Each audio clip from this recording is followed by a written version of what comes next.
بسم الله الرحمن الرحيم. الحمد لله رب العالمين والعاقبة للمتقين، والصلاة والسلام على سيد المرسلين سيدنا محمد خاتم النبيين وعلى آله الطيبين وأصحابه الطاهرين علينا وعليهم أجمعين. أما بعد، أعوذ بالله من الشيطان الرجيم. بسم الله الرحمن الرحيم. يا أيها الذين آمنوا كتب عليكم الصيام كما كتب على الذين من قبلكم لعلكم تتقون. وقال النبي صلى الله عليه وسلم: إذا دخل رمضان فتحت أبواب الجنة وغلقت أبواب جهنم وسلسلة الشياطين. النبي صلى الله عليه وسلم: صوموا لرؤيته وأفطروا لرؤيته فإن غم عليكم فأكملوا عدة شعبان 30. اللہ تبارک و تعالیٰ کا بے انتہا احسان اور شکر ہے کہ اللہ تعالیٰ نے ہم سب کو یہاں مسجد میں جمع فرمایا، دین کی چند باتیں سننے اور سنانے کی توفیق عطا فرمائی، اور اللہ تبارک و تعالیٰ کا مزید احسان ہم سب کے اوپر یہ ہوا کہ رمضان المبارک کا پاک مہینہ ہم سب کو عطا فرمایا۔ کتنے ہمارے بھائی ایسے تھے جو پچھلے رمضان میں تھے لیکن اس رمضان میں نہیں ہیں، اور اللہ جانتا ہے کہ جو اس رمضان میں ہے آگے رمضان میں وہ رہیں گے یا نہیں رہیں گے، یہ اللہ جانتا ہے۔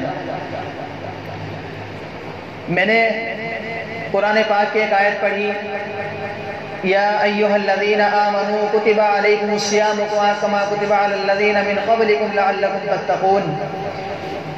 اے ایمان والو، تم پر روزے فرض کیے گئے ہیں جیسا کہ تم سے پہلے والے لوگوں پر بھی روزے فرض کیے گئے تھے۔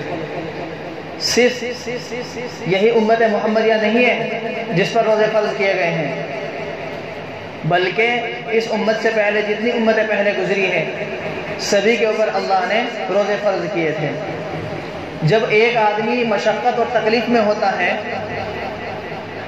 اور دوسروں کو دیکھتا ہے کہ وہ آسانیاں اور سہولیتوں میں ہیں، تو اس کو اپنی مشقت اتنی زیادہ مشقت لگنے لگتی ہے، وہ دوسروں کو بھی یہ چاہتا ہے کہ بھئی یہ بھی مشقت میں پڑ جائے۔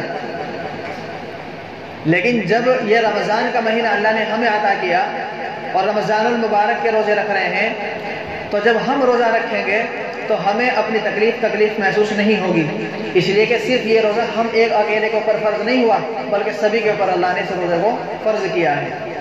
تو جب سبھی لوگ روزے رکھے ہوں گے، سبھی روزے سے ہوں گے، تو ایک دوسرے کی تکلیف کا احساس ہوگا، اور خاص کر ان لوگوں کا جو غریب غربا ہے، فقراء و مساکین ہیں، ان کی تکلیف کا بھی ہمیں احساس ہوگا کہ واقعتاً کس طریقے سے وہ اپنی زندگی گزر بسر کرتے ہیں۔ آج ہمیں روزہ رکھ کر کے اس چیز کا ہمیں احساس ہو گیا ہے۔ لعنت ہے ایسے مسلمانوں پر جو جان بوجھ کر کے روزہ چھوڑ دیتے ہیں، لعنت ایسے زندگی پر، دو مر زندگی ہے ایسی زندگی جینے کا کوئی فائدہ نہیں ہے جو بلا وجہ روزے چھوڑ دیتے ہیں، بلا وجہ نمازوں کو ترک کر دیتے ہیں اور چھوڑ دیتے ہیں۔ روزہ ایک ایسی عبادت ہے جس کا تعلق براہ راست اللہ اور بندے سے ہے۔ ہم نمازیں پڑھتے ہیں، نمازیں پڑھتے ہیں، صدقہ دیتے ہیں، زکوٰۃ ادا کرتے ہیں، تو بظاہر اللہ تعالیٰ جنت نصیب کرے گا، لیکن حدیث قدسی میں آتا ہے: الصوم لی انا اجزا بہ، روزہ میرے لیے ہے لہٰذا اس کا بدلہ میں خود ہوں۔ تو یہ دیکھو کہ جب ہم روزہ رکھ رہے ہیں اور اللہ کے لیے رکھ رہے ہیں تو اس کا بدلہ بھی خود ہمیں حق تعالیٰ سبحانہ و تعالیٰ ہی مل رہے ہیں ڈائریکٹلی۔ جب اللہ مل جائے تو سب کچھ تو خود بخود مل جائے گا، جنت الفردوس اور اس کے اعلیٰ مقامات تو خود مل جائیں گے جب اللہ ہمیں مل جائے گا۔ محمود غزنوی نے ایک مرتبہ اپنے جرنیلوں کے سامنے ہیرے جواہرات موتی بکھیر دیے۔ محمود غزنوی بادشاہ یہ بہت خوش تھا اس دن۔ بادشاہ نے کہا کہ بھائی آج جس کو جو چننا ہے چن لو۔ محمود غزنوی اپنے محل سے باہر آ گیا، باہر آیا تو کچھ دیر کے بعد اس نے دیکھا کہ اس کے پیچھے کوئی آ رہا ہے۔ اس نے پیچھے مڑ کر کے دیکھا تو کیا دیکھتا ہے کہ اس کا ایک غلام ایاز نام کا وہ اس کے پیچھے پیچھے آ رہا تھا۔ محمود غزنوی نے اس سے کہا کہ ایاز تم نے کچھ نہیں لیا؟ میرا بھائی جب کچھ سنو، یہ بڑی اہم بات ہے، اس بات کو ذرا غور کرنا۔ ایاز غلام نے کہا کہ بادشاہ سلامت، مجھے نہ کوئی ہیرے چاہیے، نہ کوئی مجھے جواہرات چاہیے، نہ کوئی مجھے موتی چاہیے، بلکہ مجھے تو موتیوں والا چاہیے۔ جب موتیوں والا مل جائے گا تو موتی جواہرات تو خود بخود اپنے ہو جائیں گے۔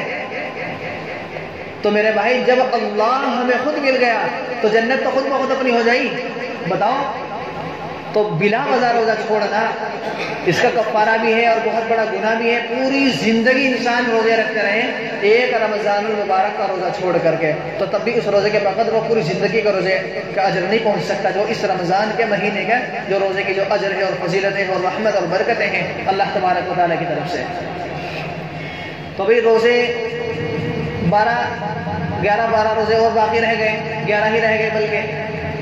تو روزوں کو جہاں تک ہو سکے چھوڑنا چھوڑے، نہ توڑے، اہمیت کے ساتھ میں رکھے۔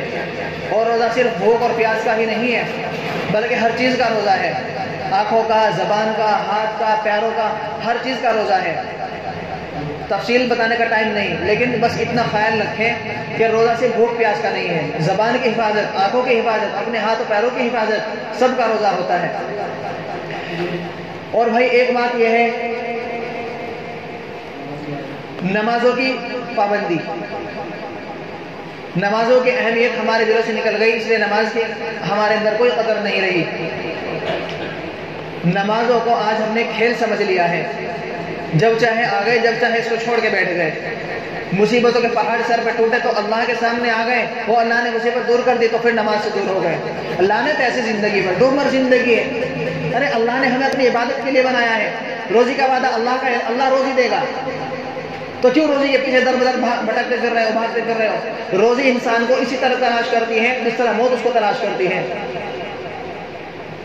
لعنت ایسی زندگی پر کہ مسلمان ہونے کے باوجود کہتے ہیں ہم مسلمان ہیں، کہیں کہ مسلمان ہو۔ من ترک الصلاۃ متعمدا فقد کفر، اس شخص نے جان بوجھ کر نماز چھوڑی، وہ ایسا ہے وہ جیسے کہ اس نے کفر کر لیا ہو۔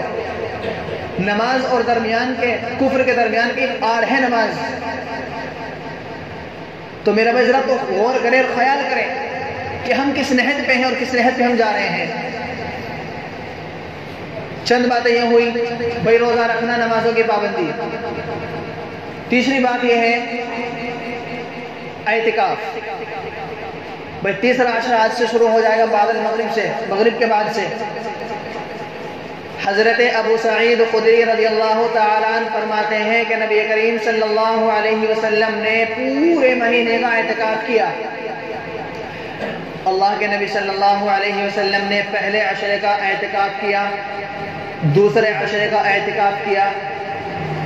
جب دوسرے عشرے کا اعتکاف مکمل ہو گیا تو جو ترکی خیمہ تھا اس سے اللہ کے نبی نے اپنا سر مبارک باہر نکال کر کے کہا کہ میرے صحابہ، میں نے پہلے عشرے کا اور دوسرے عشرے کا جو اعتکاف کیا ہے وہ میں نے شب قدر کو حاصل کرنے کے لیے کیا ہے تاکہ شب قدر مجھے حاصل ہو جائے۔ اور پھر اللہ کے نبی نے کہا کہ تیسرے عشرے کا بھی اعتکاف کرے جس صحابی نے میرے ساتھ میں اعتکاف کیا تھا۔ اللہ کے نبی صلی اللہ علیہ وسلم نے فرمایا، بھائی ایک بات میں ذکر کر دوں، جب لفظ اللہ کے نبی یعنی صلی اللہ علیہ وسلم آئے تو سب ذرا زور سے بولا کرے صلی اللہ علیہ وسلم۔ حضرت عمر فاروق رضی اللہ تعالیٰ نے ایسے شخص کے اوپر لعنت فرمائی ہے کہ اللہ کے نبی کا نام لیا جائے اور اللہ کے نبی پہ درود نہ بھیجا جائے، لعنت ایسے مسلمان کے اوپر۔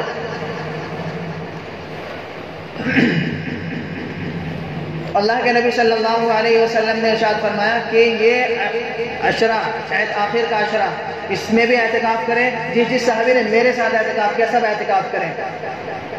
پھر اللہ کے نبی نے فرمایا کہ یہ اعتکاف، یہ شب قدر مجھے دکھلا دی گئی تھی لیکن مجھ سے پھر بھلا دی گئی، کیونکہ 21ویں شب میں نے اپنے آپ کو کیچڑ میں سجدہ کرتے ہوئے دیکھا۔ راوی بیان کرتے ہیں کہ مسجد نبوی اس وقت چھپر پڑا ہوا تھا تو بارش وغیرہ آئی تو پانی ٹپکنے لگا تو اللہ کے نبی نے اسی میں سجدہ کیا، اور راوی فرماتے کہ ہم نے دیکھا کہ اللہ کے نبی کی پیشانی کیچڑ میں تر ہو گئی تھی، بن گئی تھی۔ تو یہ اس سے مراد ہے۔ لیکن علماء کے نزدیک اعتکاف اخیر عشرے کا عورت ہو یا مرد ہو سنت مؤکدہ ہے۔ کیا ہے بھائی؟ سنت مؤکدہ۔ محلے میں سے کوئی ایک اعتکاف میں بیٹھ جائے وہ سب کے لیے کافی ہو جائے گا، اور اگر کوئی بھی نہ بیٹھے تو پورا محلہ گناہگار ہوگا۔ تو اعتکاف، اور پھر دوسری بات یہ ہے کہ اللہ کے نبی صلی اللہ علیہ وسلم نے ارشاد فرمایا کہ جو معتکف ہوتا ہے، اعتکاف کرنے والا ہوتا ہے، وہ گناہوں سے محفوظ رہتا ہے۔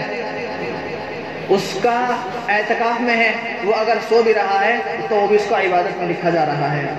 عبادت، جو سو رہا ہے، کھا پی رہا ہے، کچھ بھی کر رہا ہے، مسجد میں اعتکاف میں ہے، تو وہ معتکف ہر اعتبار سے ثواب سے خالی نہیں ہے، کسی بھی صورت میں ثواب اس کو مل رہا ہے، برابر ثواب کا میٹر جاری ہے۔ اعتکاف جو ہوتا ہے، ہمارے امام صاحب امام اعظم ابو حنیفہ رحمۃ اللہ علیہ کے نزدیک ایک دن سے کم میں اعتکاف نہیں ہوتا، اور امام محمد رحمۃ اللہ علیہ کے نزدیک اعتکاف چاہے وہ آدھے گھنٹے کا ہو، 20 منٹ کا ہو، کسی بھی ٹائم کا ہو، وہ نیت کر لو مسجد میں آگے تو اعتکاف ہو جائے گا۔ اسی پر فتویٰ ہے امام محمد رحمۃ اللہ علیہ کے قول پر۔ تو مسجد میں جب مسجد میں آئے تو اعتکاف کی فوراً نیت کر لو، لیکن یہ جو اخیر عشرے کا ہے، اس میں تو اعتکاف میں پورا عشرہ بیٹھنا پڑے گا، صرف اس میں نیت کرنا نہیں کہ مسجد میں آئے اور اعتکاف کر لیا۔ نکلنا اس میں صرف ایک صورت میں جائز ہوگا، اپنے قضاء حاجت سے فارغ ہونے کے لیے اس وقت وہ باہر جا سکتا ہے، ورنہ ہم وقت وہ مسجد کے اندر رہے اور اللہ کی عبادتوں میں مشغول رہے۔ اور وہی آخری بات یہ ہے، اکثر مسلمانوں کا آج کے دور میں ایک یہ رواج بن گیا کہ وہی زکوٰۃ وغیرہ جو ہوتی ہے، زکوٰۃ فرض ہو گئی لیکن دیتے نہیں۔ جب زکوٰۃ فرض ہو گئی اور زکوٰۃ نہیں دی تو پھر گھروں کے اندر ایسی ایسی مصیبتیں آتی ہیں، خود ہمارے سامنے کا منظر ہے۔ بہت سے لوگوں نے بھی بتایا، فون کر کے ہمیں اطلاع ملی کہ ایسا مسئلہ ہو گیا، زکوٰۃ فرض ہو گئی، اب اس کا زکوٰۃ کا نکالنا آپ کے اوپر فرض ہو گیا۔ اگر گھر کے اندر کم سے کم، یہ دیکھو میری بات کو سمجھنا ذرا تھوڑا سا، بہت سے لوگ یہ سمجھتے ہیں بھائی گھر میں سونا ہے، چاندی ہے تو زکوٰۃ فرض ہے، ورنہ زکوٰۃ فرض نہیں ہے۔ یہ غلط فہمی دور کر دیجیے آج سے، سن لیجیے میری بات کو دھیان سے۔ اگر 7.5 تولہ سونا گھر میں موجود ہے نقد، زکوٰۃ فرض ہے بالکل۔ سونا نہیں، 52.5 تولہ چاندی ہے نقد، زکوٰۃ فرض ہے۔ لیکن نہ تو 7.5 تولہ سونا ہے پورا، نہ 52.5 تولہ چاندی پوری ہے۔ اب دونوں کو ملا کر کے رقم جوڑیں گے کہ دونوں کی رقم کہاں تک پہنچتی ہے۔ دونوں کی رقم ہے پہنچ رہی، اتنی پہنچ گئی کہ 52.5 تولہ چاندی خرید سکتا ہو، زکوٰۃ فرض ادا کرنی پڑے گی۔ یا دونوں کی رقم ملا کر کے اتنی پہنچ گئی کہ 7.5 تولہ سونا خرید سکتا ہو، زکوٰۃ فرض ہے۔ اب ذرا تھوڑا سا ایک الگ مسئلہ ہٹ کے واپس سن لیجئے، ہمارے پاس میں اتنا سونا اور اتنا چاندی ہے کہ وہ زکوٰۃ کی ملکیت تک نہیں پہنچ پا رہی کہ زکوٰۃ فرض ہو سکے، لیکن ہمارے پاس میں اتنا نقد کیش پیسہ رکھا ہوا ہے، بینک میں ہے یا گھر میں ہے۔ اب ان کی رقم کو جوڑا جائے گا، جو سونا چاندی ہے اس کی رقم کو جوڑیں، گھر میں جو بینک بیلنس رکھا ہے، جو بینک میں ہے اس کو بھی جوڑیں، گھر میں جو اس کو بھی جوڑیں، اب سب کی رقم کو جوڑیں۔ اب کہاں تک بیٹھتا ہے؟ 40,000، 50، 60، 80، 1 لاکھ تک، جہاں تک بھی بیٹھے۔ اب اس کے حساب سے زکوٰۃ فرض ہو جائے گی، اب زکوٰۃ نکالے، اب زکوٰۃ دے۔ اب ایک مسئلہ یہ آتا ہے کہ زکوٰۃ دے کس کو، زکوٰۃ ادا کرے تو کس کو دے۔ سب سے پہلی بات ہے کہ اپنے گھر والوں میں دیکھے، یعنی کہ اپنے تایا چچا میں دیکھے، اپنے رشتہ داروں میں دیکھے کہ کون مستحق ہے۔ یقیناً مستحق ہونا چاہیے، حقیقت میں مستحق ہونا چاہیے۔ دیکھیں، اگر نظر ایسا کوئی نظر نہیں آتا، پھر وہ اپنے محلے میں دیکھے، وہ پھر جس کو بھی دیکھے کہ یہ فلاں مستحق ہے تو زکوٰۃ اس کو دے دے۔ تو بھائی زکوٰۃ ادا کرنی ضروری ہے، زکوٰۃ فرض ہے۔ جس طرح نماز پڑھنا فرض ہے، اسی طرح زکوٰۃ دینا بھی فرض ہے۔ جس طرح روزے رکھنا فرض ہے، اسی طرح زکوٰۃ دینا بھی فرض ہے۔ جس طرح حج فرض ہوتا ہے اور حج کو ادا کرنا فرض ہے، اسی طرح زکوٰۃ دینا بھی فرض ہے۔ تو بھائی یہ چند باتیں ہیں، صرف آج کے دور میں صرف یہی ہمارا ذہن اور خیالات ہیں کہ بھائی سونا اور چاندی ہے تو زکوٰۃ فرض ہے، باقی چاہے جتنا اماؤنٹ ہو تو زکوٰۃ فرض نہیں ہے۔ اس غلط فہمی کو اپنے دل و دماغ سے نکال دیجئے گا۔ ہر چیز کی رقم جوڑی جائے گی، سونا چاندی بینک بیلنس جتنا بھی ہے جوڑ کر کے اس کی جہاں تک رقم بیٹھتی ہے، اس کے بعد اسی حساب سے پھر آپ زکوٰۃ ادا کریں گے۔ بس دعا کریں کہ اللہ تبارک و تعالی ہم سب کو ان باتوں پر کہنے سننے سے زیادہ عمل کی توفیق عطا فرمائے۔ وآخر دعوانا الحمد للہ رب العالمین۔